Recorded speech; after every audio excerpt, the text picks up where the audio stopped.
We got the media team in here. We're the media team. We got content. TV's in the go. We got TV in the go, Wack. You looking for that fire Clubhouse content? Well, you need to subscribe to the home. Hey, yo, Clubhouse TV. Let's get to the content. That's a good one. In the block. He really called me this morning. Oh, he called you? How the convo go? For the public. He told me, Wack, I'm gonna need an apology. You know what I told him? You ain't got the right rank of respect to request no apology from me. You just a rapper.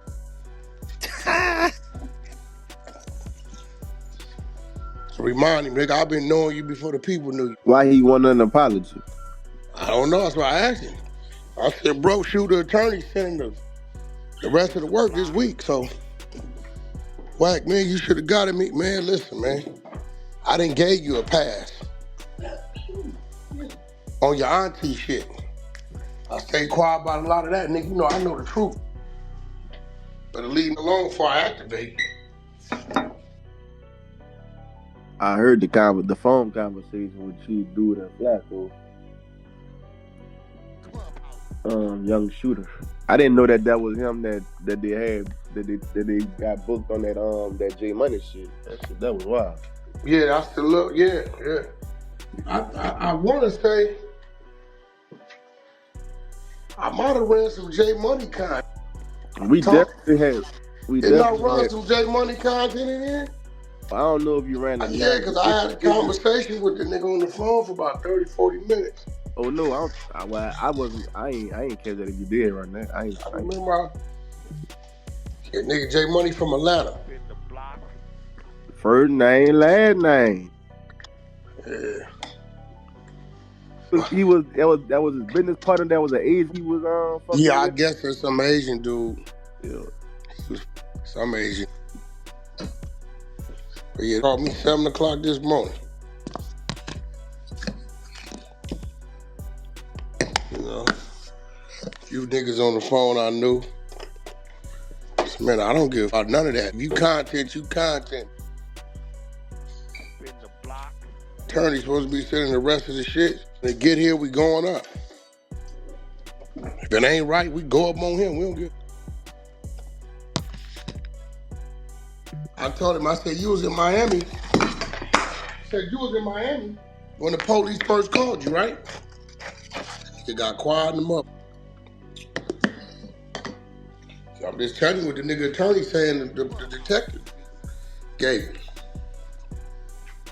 Oh, shit. And the cold part about it is like, you niggas ain't gonna do nothing. You niggas out here enjoying your life, and that's cool. And we enjoying our content. That's it.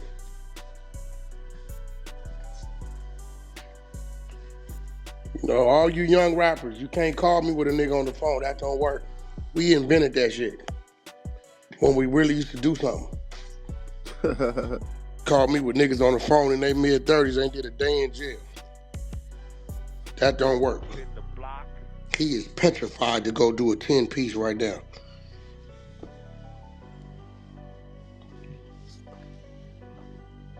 And I had to tell him, you know, no disrespect, yo, Tee Grizzley, you just a rapper. You know what I'm saying? You're a rapper. Right. You know what I'm saying? Just being real. You're a rapper. There's a few out here that did some things. I would never call NBA Youngboy just a rapper. He showed you shit could get loose real quick. He was a rapper. That's it. We talk about violence in songs. That's the act. I don't think you're incriminating yourself. Who was in jail for? Some robberies or something? I don't even know his history like that. They said it was supposed to be a jewelry store, pawn shop robbery. Come on, you don't get no points. Come on. I thought it was like a smash and grab. Like yeah, it was a snatch and grab. Yeah, it was a smash and grab type. Come robbery, on, bro, that ain't nothing gay. That's called desperation. But he also got I think he got booked for like I don't know if he got booked for it, but he was accused of like stealing from the dorms and shit too. That the college he was going to. You got it. So he's a thief. Yeah, That's what I'm saying. Like thievery ain't never been classified as gangster shit. Nah, I'm just being real, like bro. Like, nah, that's real. So when we get to looking into a nigga, say, okay, they want to be seen as this. Well, what's his MO? You know what I'm saying? Like, he never called me a drug dealer. I ain't never got caught with no drugs. I ain't sold nobody no drugs. I can't claim the fame to being a drug dealer, bro. So if you telling me your criminal history and what you use, because you did a smash and grab on some elderly people shop. I don't know if it was a pawn shop or a jewelry store, but I know this. It was some niggas in Detroit with some money in the spot in there because it was a dope spot. I bet he didn't run up in there.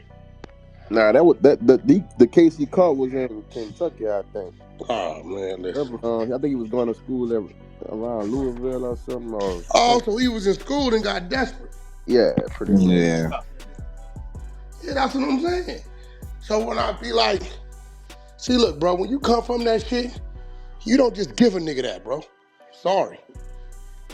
Nigga, I'm not just finna give you that status because you making words. You know what I'm saying? That's a fact. Shit.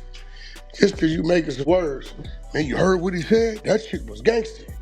Nope, it was words. It was poetic.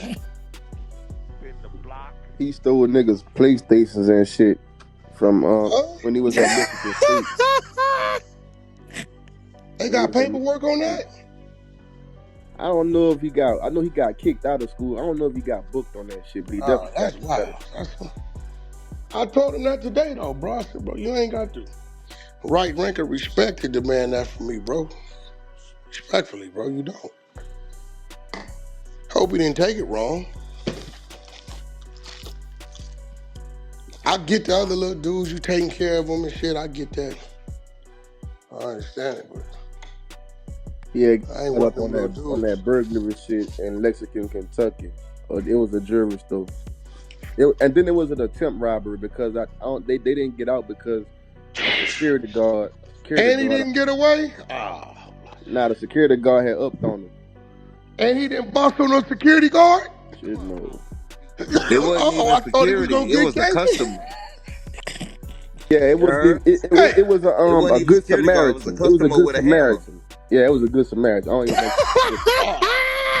think. Come on, my nigga. We might have to go get to work. See, now I gotta run to work. Right.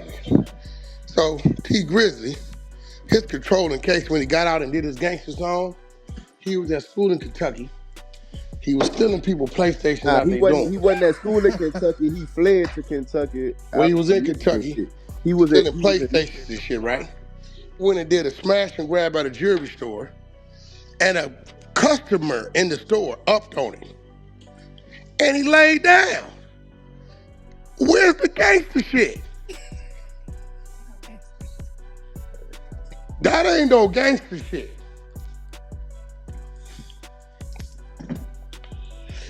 We gotta go get to work. I'm doing the segment, Tee Grizzley, that wasn't gangster. See? They need to leave me. See, I bet you the people don't even know this shit. If you hear this nigga song, you will swear this nigga right here, listen. Well, that other shit disappeared on that nigga, huh? I ain't heard nothing about that shit. That's what I'm saying, bro. I told him no more. Baby, you didn't hear me tell that nigga that? But I said, you ain't got the right rank of respect to get no apology out of me. Cause you talking about, I ain't ready to get busy. Nigga, boy, listen, that's one thing they know. Talk that, come on over here playing, or what we doing? All right. Yeah, okay. I go try to get Chris on the phone call, asking no boy how he knew Tee Grizzley wasn't at home and all types of shit. Nigga, that can't help yourself. Who? Oh yeah, I shut that down. I seen how you tried to divert it and then he went right back to that. I shut that. I said he couldn't have known that. He wasn't the one who did it. But see, that's what I just told Adam this week. I say, Adam, You motherfuckers asking crazy questions That that you was know is crazy. incriminating. That was crazy, bro. That Y'all be was asking crazy. questions that you know is incriminating. That's why people don't want to come talk to y'all. Y'all asking niggas some way. Well, it's on the night, it's on them that certain shit You went out, Wack. like certain shit you just shouldn't be asking. Not especially on a goddamn jail call, bro. What the fuck with Flacco? Not on no phone. Not on. You don't even need to ask that man that question. No, you'll be all that. How about that? Yeah. Man, Wack, I'm sick of these hating, man. These niggas hating ain't got shit else to do, man. They stay hating, man. You see, outside, bro, like, we ain't doing that. But them ask that shit, bro. You heard? Wow. With no conscience, though. And then he asked him 2 times. Flacco told, we know you're innocent, right? But how did you get in the house? How did y'all know that he wasn't home? Yeah, what the f you talking about, bro? I said, this man help himself, dog. Yeah, you know. I just told Adam that this week. I said, look, people don't like y'all because y'all get to asking some crazy shit, bro. That's y'all be asking shit. Somebody be high. They don't be knowing, you know what I'm saying? They don't be thinking they answer that shit. Right. A lot of niggas would. Dude caught that shit, dude. Yeah. Especially after you had done tried to move it off, though. They after the fact, they be like, dang, I said that, huh? Then they be like, well, why dude ask me that shit? You know what I'm saying? Right. And they right. I'm like, bro, certain shit you shouldn't even certain at all. Just so how did y'all know he was gone when y'all went in the house? That was wild. Man. That was wild. Yo, man. Wow, bro. It's wild out here. Clubhouse TV.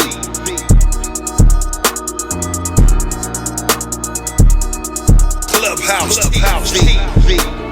Clubhouse TV. What's going down, YouTube? It's Clubhouse TV. We back again, man. And I appreciate y'all for checking back in and checking out the content. And as y'all heard, man, Wack ain't holding back on this one. He said early morning energy. He talking 7 a.m. He said Tee Grizzley called Wack, demanded an apology for labeling him a rat. Now, Wack says that's not how it works. You don't just call the big homie demanding respect when you ain't earned that rank. Now, let's get into what really went down. So, according to Wack, Tee Grizzley or his camp, someone around that nature, hit his line first thing Saturday morning. Heated, talking about how Wack called him out for snitching after identifying the person robbed his Hollywood crib. Wack says straight up, I don't owe you an apology. You told. You pointed dude out. That's it. He's saying that's when you're in the industry, we try to play street, and you can't have it both ways. Now, Wack flipped it back. He said Tee Grizzley is just a rapper, not from that cloth. If you're from that side of life, there's rules, there's codes, and when you break those, the streets gonna call you out on it. Wack says Tee Grizzley ain't got no business demanding anything from him because he ain't got no rank, no right, and definitely no respect to check him. You can hear the frustration in Wack's voice. That old school energy was like, if you ain't built for that, stay in your lane. Honestly, it's classic Wack. Taking a phone call that could have been private and flip it into a full-on message for the culture. He's saying don't mix entertainment with the streets. You'll always lose when you play both sides. Now the question is, was Tee Grizzley right to defend his name, or is Wack standing on business and real street principles? Wack ain't backing down. Says rappers need to stop trying to rewrite the rules when the paperwork already speaks for itself. Y'all let us know in the comments who's right in this situation. Tee Grizzley or Wack 100. Because where we stand in, Wack just reminded the game that respect ain't demanded. It's earned. It's Clubhouse TV, y'all. Y'all let me know what y'all think about the content in the comments. Don't forget to like, share, comment, and subscribe. Hit that notification bell so you're always notified when I drop new content. Subscribe to the media team so you get that exclusive Wack 100 content. Any questions, suggestions, need me to advertise for you on my channel with over 45,000 subscribers? Just get at me on IG and I'll get right back to you. As always, I certainly appreciate you checking out Clubhouse TV, and I'm off to the next one. Peace.